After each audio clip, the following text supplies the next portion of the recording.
And joining me right now here on the Mark Moses Show to talk all things Florida Gator football is one of my great friends with Hightop Sports. He is David Soderquist, and he is joining us here on the Anidjar and Levine Accident Attorney Studios. I like he has the hat, the shirt, his name on screen. I need all my guests to be this way. David, how you doing, buddy? Hey, man, if you don't come prepared, I don't know why you come on, right? How long have you been with Hightop Sports now? We're about 2 years, going on year three, and it's been quite an adventure. I can say that, man. From when we first started, I think we only had about 7,000 subscribers when I came in. Now we're up to 25,000, and we're growing. So it's been one heck of a ride, man, and we're still do it, man. It's still growing, and we're still doing it. You do a great job with recruiting, and you talk about the subscribers going up. Is recruiting one of those things 24/7 that the fan base, they want it 24/7 with the answers? Oh yeah, I don't know how many DMs I get all the time for recruiting questions or anything like that, and that's fine. I understand it. I mean, we're in the heat of the summer. It's pretty much where you got your June and your July right before August. A lot of those kids want to commit before the season starts. Some of them wait it out till the end of the season, and obviously you have your flips and whatnot, November, December. But you know, obviously a lot of these teams, they get the majority of the recruits committed during the summer. They start the season. And a lot of Florida fans, jonesing, saying, hey, when's the next guy coming? When's the next guy coming? And of course, we got a big week coming up here, recruiting wise, with a lot of guys that have Florida in their top schools. And, there's a lot of prospects out there that Florida's been big play for. But of course, we got to wait till Friday, Saturday to see what happens there. I just so you know, I've been doing recruiting for a long time on different, TV, radio. I'd say about 15 years of this. I remember when it was in February on a Tuesday or Wednesday, you got 25 kids. Now with Twitter X, like when I follow you or others that cover the Gators, are there 75 guys signing to the class? I mean, it never ends, does it, David? No, it never ends. It's whether you got SEC Media Days coming up, recruiting, fall camp. I mean, there's just something always to talk about, especially when it comes to college football. It's one of the most popular sports in America. I mean, this is a revenue generating sport. And obviously, you see it now with NIL and how much it's grown. And now you're seeing these big contracts for these 18-year-olds, 6, 17. Now you're getting NIL deals in high school now. Now that's a little bit legal in some of these states. And it's gotten to a point now to where it's gotten insane. I remember back in the day in the BCS, we had none of this going on, and you were just wondering, okay, well, where's Florida going to go with this guy or that guy? And you're hearing about under the table money, this kind of stuff like that. And now it's all legal. You can talk about it now, and nobody has to keep it a secret anymore. You're absolutely right. We're here at David Soderquist with Hightop Sports. All right, Gators, are you looking just at 26, or are you now also looking ahead to 27 with these two recruiting classes? I think you're always looking ahead at 27. If you're the recruiting staff, obviously most eyes are on the 2026 class. Not a lot of people talk about 2027. It's still a far way to go. But, if you're in the recruiting business as a coach, of course, you're going to look at 27, 28. I mean, we interviewed Jack Griffin just a second ago. I mean, I talked to his dad and Jack for a little bit, and I wrote an article on it, and he's a 2030 kid. So, What? I mean, yeah, he's gotten a couple of All-American invites already. So, they start recruiting really, really early, that 2030, 2029, that stuff like that. So, there's probably going to be another Griffin in the future here at the University of Florida. Okay, all right. 2030. Can I do the math off the top of my head? Is he in 8th grade? Is he a freshman? I did the math in my head, and I was thinking that's got to be at least 8th grade or 7th grade right there. But I mean, of course, the kid carries himself like he's a lot older. So, I mean, I've talked to his dad, Nick. I've talked to, obviously, Will. This great family there. They love the University of Florida. His dad is a Florida fanatic. And I just love it. I love recruiting. I love learning about some of these kids that, even if they don't go to the University of Florida, it's really, really cool to hear their stories and how they came up. And, yeah, recruiting never stops, man. I mean, if you've got one story about recruiting, you've got another story, and then it builds onto another story, and then now you've got like 20 articles on your site. Okay, let's go over the most important recruit of the last, I'd say, decade or so. His name is DJ Lagway. Yeah. He's going to enter year 2. Right now, as we're going into here in July, like you said, Media Days is next week in Atlanta. You're home there. How important is DJ Lagway right now to the program, University of Florida football?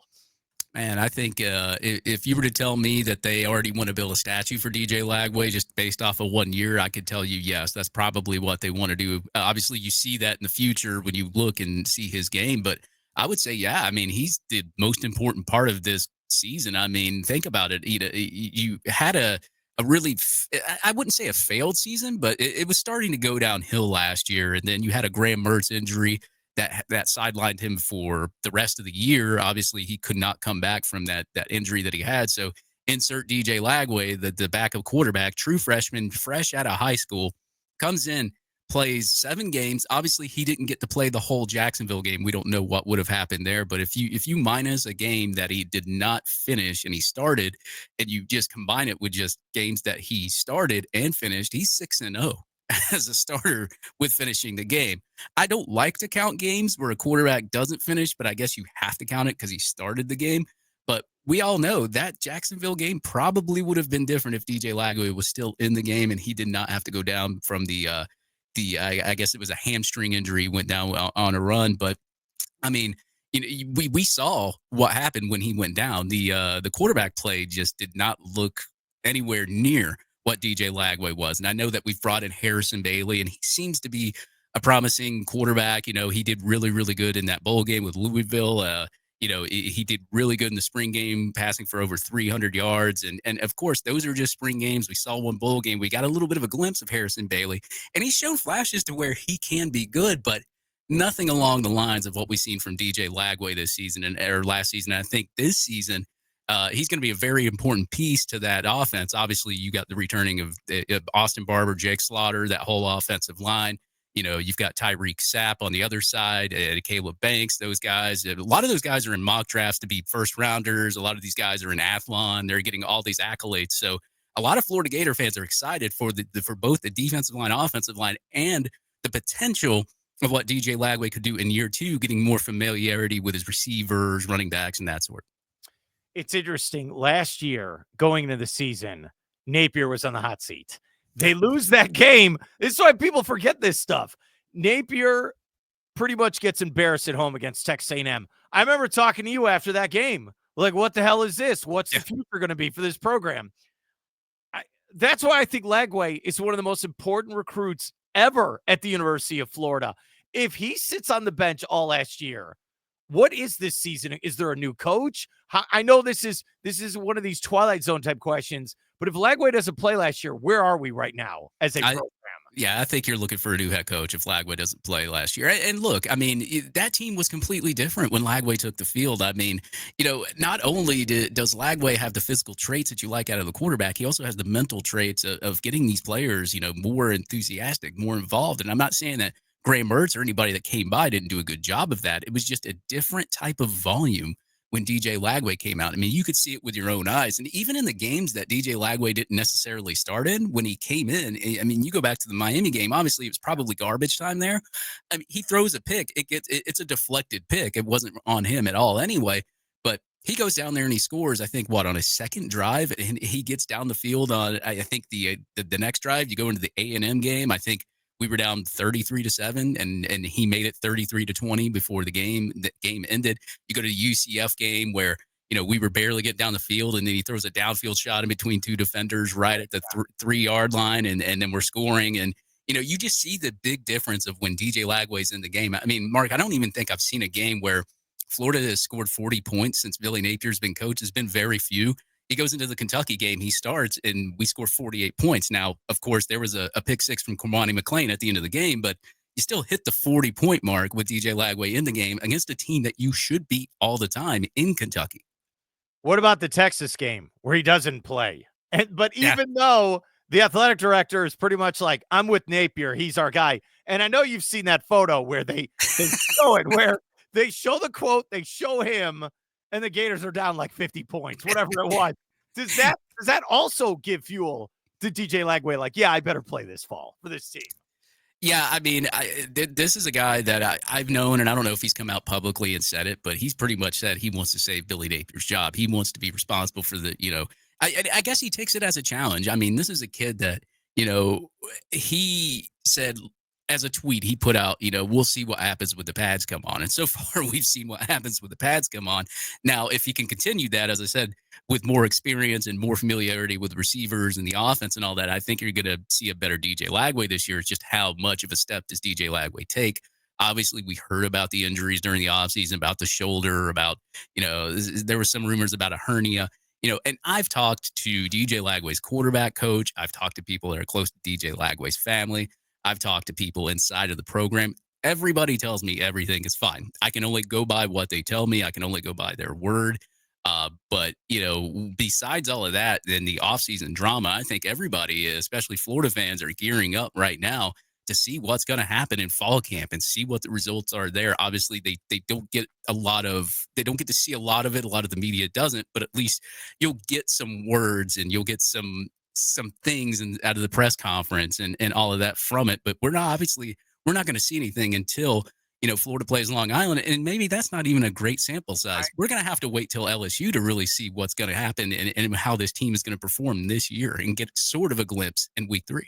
See, it's interesting you bring that up. Usually they play LSU later in the season, yeah, where it's a gauntlet with Georgia, late in the season, Florida State. But, man, it's early. I like Long Island. I don't even know if they're going to be in the NCAA football game, but I like Long Island. Compared to last year when you start with Miami, I like you get the cupcake and then you get ready for week 3. But what do you think of that start with this schedule where you have LSU, you have Texas, you have Miami? That's 3 in a row to start the year. What do you think of that for this football team? Very difficult. I mean, look, I think even if Florida goes into LSU, say they lose it, but they pull off a close loss and they look really good in the game, you're probably going to feel pretty confident playing Miami. I have a feeling that LSU, obviously what they did in the portal, my judgment and book's still out on Nussmeier as a quarterback, but you look at what they did in the portal, all the talent that they acquired there, plus the high school and all that. I mean, they've recruited in the top 5 almost just about every year on top of what they did in the portal. I think they had the number 1 portal class. So they're going to have a lot of good pieces playing for that team. And I think that will be a good sample size of what you might see the rest of the year, hopefully, if it's good. But I think, if you go in LSU, you have a close one with LSU, you lose that. You beat Miami, you go into Texas, and it's a home game. And say you're able to pull off that victory against Texas. I mean, now you're looking at like sky's the limit. I mean, Georgia, their quarterback situation's not the same. You look at some of the other teams down the stretch. Yeah, they're difficult teams, but they have a lot of issues they got going on too. So I think Florida will get a really, really good test week 3. But yeah, that schedule, if you just look at it, you're just saying, wow, that's brutal. I mean, I go by a lot of the Kelly Ford rankings, and they got us at the number 2 most difficult schedule in the nation, right below Arkansas, because Arkansas has a pretty difficult one themselves. But a lot of other sites got us as the number 1 difficult schedule. And you're really going to find out what DJ Lagway's made out of, because, hey, he's coming in here as a sophomore now, and he's going to have to play this schedule. And look, I think if you were to ask Florida Gator fans if they didn't want to start with a hard opponent, because, I mean, look, you started with Utah. You started with Utah again. Then you started with Miami. Now you get a couple of cupcakes to kind of work out the kinks and look to see what may not work, what this works. You never really got that with Billy Napier in any of his years. So I think, obviously you don't want to play a cupcake to start the year because it's not that exciting, but you also want to be able to have the team be able to figure some things out before they get into that week 3, week 4, week 5 stretch. Okay. Of those games, this is the fun question. You can only go to one.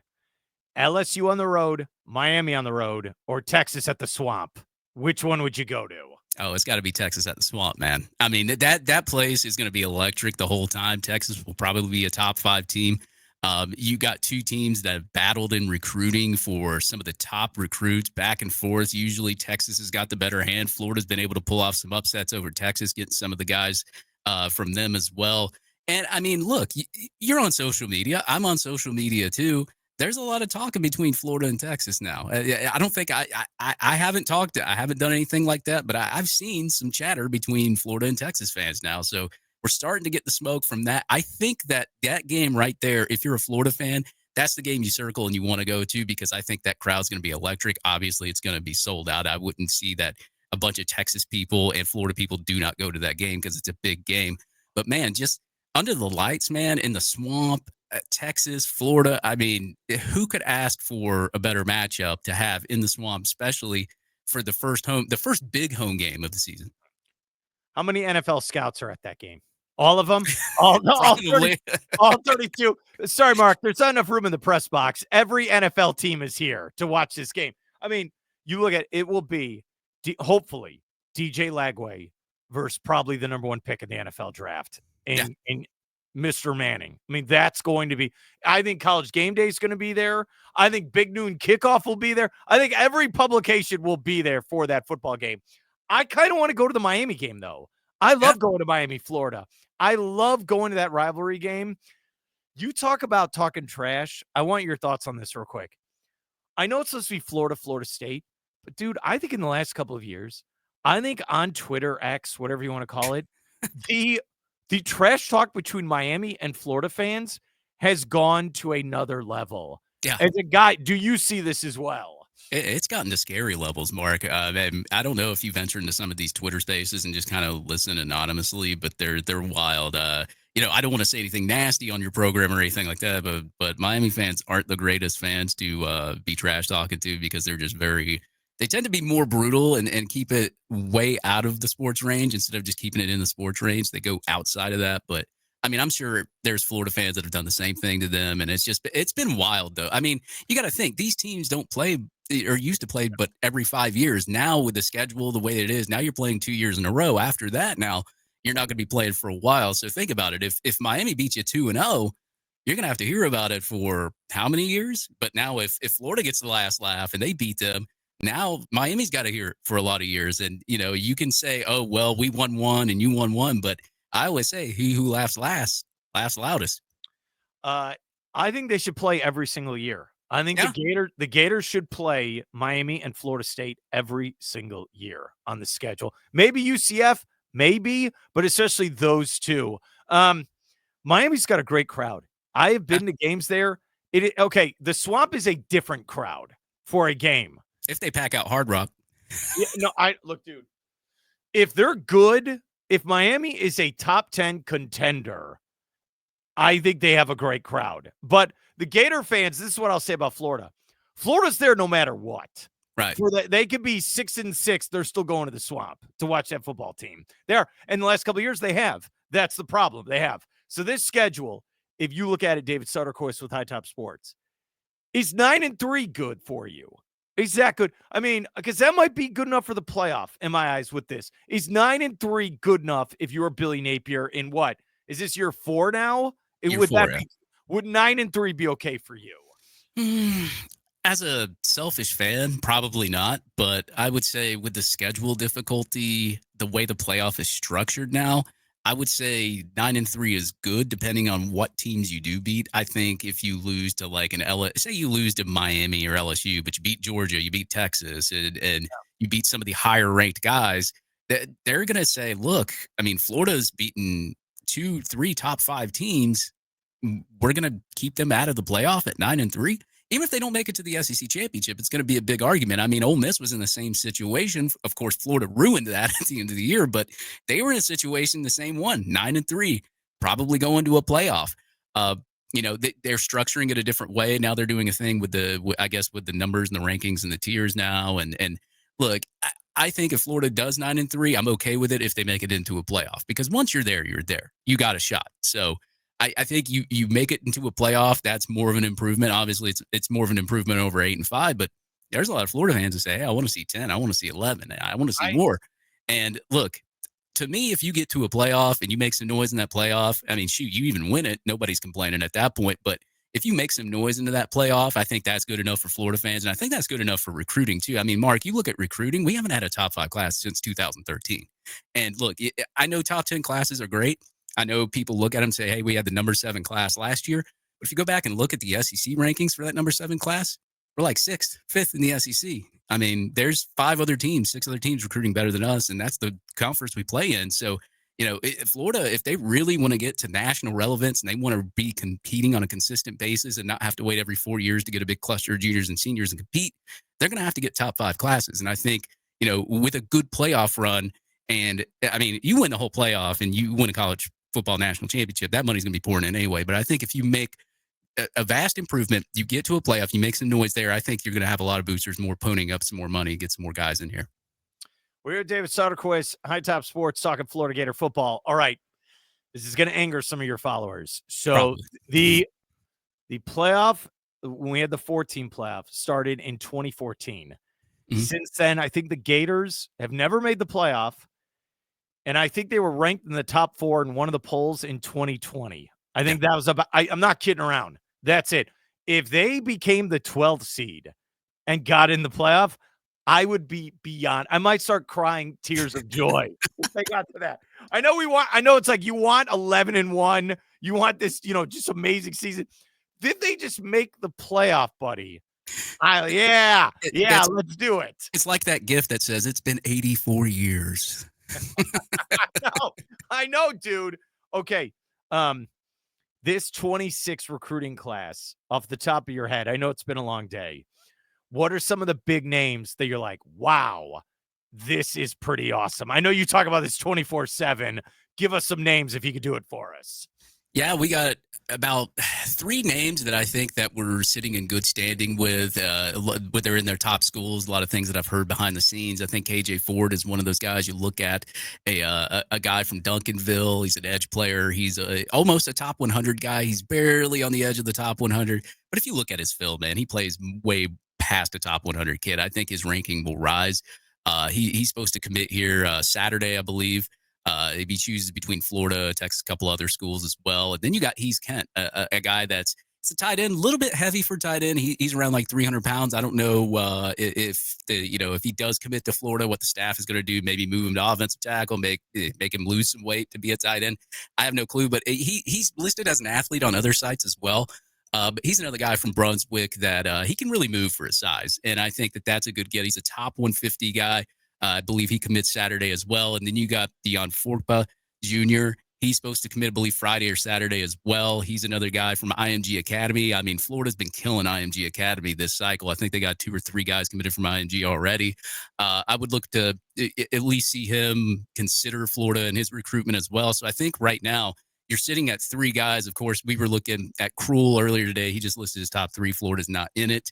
I don't think Florida's completely out of that recruitment either, depending on where he commits. I mean, you still got November, December. He also said that Florida was his dream school. His dad, it has that connection with Florida as well. I think if maybe some things don't fall into place, maybe you push for Cruel down maybe later on in the season. But I think Florida right now, especially if you're a Florida fan and recruiting fan, I think this week is a week that, especially this weekend, that you look at and say, hey, look, we might get some sparks in recruiting and maybe get this class up from, I think it's number 16th on 247 right now. I think 13 on 3. On 3 does the rankings a little bit different now because of the combination with rivals and all that stuff. So I think if you're a Florida fan, I would look at this weekend to really see some commits, probably commit to Florida. Before I let you go, and I appreciate coming on, all right, we'll have some fun. Favorite Florida Gator football game you've ever went to? Ooh, that's a tough one. I was going to say Scene, but I didn't go to that game, so I can't count that one. I would say the one that I actually enjoyed that I went to, there was the LSU game 2018, but I will say, Mark, the Utah game, Billy Napier's first game, I would say that is probably the loudest I've heard that stadium get. I was sitting up at the top, right? So I was sitting in the nosebleeds, the cheap seats, right? Amari Burney intercepts that pass. That place erupts. That's the loudest I've ever heard that place. You got to think that was a last minute play. That was for the game. In the goal line stand when they pick it off. Yeah. Yeah, and you're thinking Utah's going to go down there and score, and that's going to be the end of the game. You're super nervous as a Florida fan, and then Amari Burney intercepts it, and that place just erupted. I had a bunch of friends around me. Ben Chase now that works, at Florida, the NIL guy over there. He was with me. He was sitting beside me. That was a game that we went out and celebrated afterwards. I mean, you just got a new head coach that comes in. He beats the number 7 team. I think that was probably the best game I've ever been to in the swamp. But of course, I've been to many. And there was many of them where I've had a good time and everything, but I don't think anything tops the ovation I heard from that Utah game. Worst game you've ever been to? Oh, yeah. I had to ask. Well, it's pretty recent. It was week 1 of last year. I think I've seen a lot of Florida Gator fans headed for the exits around halftime. I mean, that was like such a confidence killer because it sucked because you saw Florida fans leaving at halftime and knowing that we weren't going to catch back up and we weren't going to win just based on how our defense and offense was playing. I think that's probably one of the worst games I've ever went to. I would say a couple of years ago against LSU too. You think you get that interception and you might come back in that game, and then I think it was Gervon Dexter that committed the penalty and it got called back, and then LSU wound up winning by 10 points. I think that one was another one. A lot of my Florida games that I've been to recently have been either the most dramatic good or the most dramatic bad. um, I think I was in Jacksonville 2 years ago. I think Napier's second. I can't. There's so many games in my head. It was over in the first quarter. Yeah, that was pretty bad. And they went for like a 4th down play and lost it. I mean, that game was over. It was over so early. I was at the SEC title game in 2016 at the Georgia Dome. Wow. I think I sat down in my seat and Bama was up 21-0. That was, like, what are you going to do? Best game, 2015. They come back to Tennessee, scored 2 touchdowns late. This is crazy. Yeah. And I'm leaving that stadium after the press conference, and I'm thinking, all right, we got a quarterback. We're a contender. And then, I'm sorry, we popped the quarterback. He's out for the rest of the year. That's still one of the weirdest things. That's how it's went for Florida over the past couple of years. You'll have something good, and then all of a sudden something will happen to where it just gets taken away from you just like that. I think Florida fans are waiting. Hey, look, we got something good with Lagway. Please don't take anything away from us. Recruiting and recruiting and college gods, please listen to us. Don't take any of this away from us right now. I think the game where I don't know if they won or lost, I'm still confused. I know they won. It was 2018 in Orlando when Florida plays Miami. Mm-hmm. Felipe Franks did not play well. He did not, and they won somehow. And I know both teams had turnover fever in that game, like just all game. It was one of the weirdest games I've ever seen in my life. Yeah, I think Florida had 11 sacks in that game. Jonathan Grenard was all over the place, and the score was like 20-24. I think Kadarius Toney had a big play early. I could be wrong. Yeah, he had a touchdown early, and then we got to the goal line again. It was 7-0. We were about to score again, and then Felipe Franks fumbled the ball back to Miami. So we would have been up 14-0 right at the beginning, and then instead it's 7-0. Then they come back and score. They tie it. Yeah, that's right. What shows can we check out with Hightop Sports, buddy? Yeah, tomorrow we'll have on Derek Wingo. He's supposed to come on, promote his show. We're also going to ask him some questions about his time at Florida and what he thinks about this season. So that'll be good. We call it the best day of the week on Wednesday. So we will be doing our main show there live on Wednesday. And of course, you can check out the website, hightopsport.com without the S. You can go on there, latest news, articles. We post that. They go on MSN now. We have a deal with MSN where they're posted on MSN as well. Nice. And Monday should be a good show, too, as well. We got some guests lined up for that. And, of course, I got to go ahead and give a special shout-out to Stadium Gale, Gators Breakdown. Of course, us will be at the Magnitude Brewing Company July 27th with a live show. It's supposed to be a lot of players showing up. I've been advertising it there on X. If you want any more information, you can message me on X at HighTopDave. I can give you the info. Tickets are $25. But come on, man. I mean, a cheap price to be able to meet and greet some of your favorite media guys, some players, maybe ask them some questions, and, of course, some good brew and beer as well. I appreciate also, I think it was like 2 or 3 weeks ago, I was asked to fill in for a radio show, and I was like, no, I have to go to the dentist, and I can't move it. So I called David. I said, can you fill in for me? And you did, buddy. Yeah. I appreciate that. I really do. I could not, these things with the dentist. It's like, no, you can't move it. I got to get in there. I got to do it. So thank you, David. It's funny you said that. We were supposed to have Ben Troop on, I think, like a month ago on one of the episodes, and he actually had an emergency with one of his teeth. He cracked one of his teeth and had to get them removed. So, teeth problems happen, especially when you get our age. So. Ben told me yesterday he wants to call it, the 2 wide receivers, the law office of Wilson and Wilson. That's what he's going with. Okay. Hey. I think he said that on our show, too, and I said, Troop, that was a good little analogy you put together. I like that. Yeah, you better copyright that, buddy. Ben, if you're watching. David, thank you so much for your help and have a great day. All right, man? All right, you too, Mark. Appreciate being on, man.